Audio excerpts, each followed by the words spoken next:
नए साल 2026 की आमद के साथ ही अवाम और कारोबारी तबके को महंगाई का एक झटका लगा है। ऑयल मार्केटिंग कंपनियों ने 1 जनवरी 2026 से कमर्शियल एलपीजी सिलेंडर की कीमतों में नुमायां इजाफा किया है।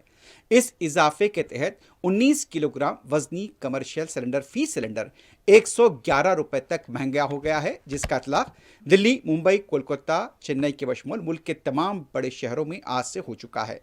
जराये के मुताबिक कौमी दारकूमत नई दिल्ली में 19 किलोग्राम का कमर्शियल एलपीजी सिलेंडर, जो इससे पहले 1,580 रुपये 50 पैसे में दस्तियाब था, अब इसकी कीमत 1,691 रुपये 50 पैसे हो गई है। कोलकाता में अब बढ़ने वाली कीमत 1,684 रुपये है और थी, लेकिन अब बढ़कर ये 1,795 रुपये हो गई है। मुंबई में पहले 1,531.50 रुपये का सिलेंडर अब 1,642 रुपये 50 पैसे का हो गया है।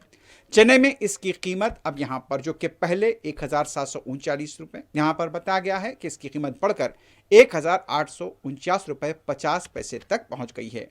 तो नए साल की आमद के साथ ही यहाँ पर आवाम को झटका लगा है, खास तौर पर रेस्टोरेंट मालिकान को और जो कि छोटे कारोबार करते हैं उनको इससे काफ़ी यहाँ पर झटका लगा है। और नए साल की आमद के मौके पर यह तवक्के नहीं की जा रही थी कि इस तरह से एकदम यहाँ पर कीमत में 111 रुपये का इजाफा किया जाएगा, जबकि यहाँ पर गुज़िश्ता 3 माह के दौरान देखा गया कि कमर्शियल गैस सिलेंडर की कीमत में 5 से 6 रुपए के दरमियान में कमी हुई थी, लेकिन जब बढ़ाने का वक्त आ गया तो दिल खोलकर 111 रुपए इसकी कीमत में इजाफा कर दिया गया है।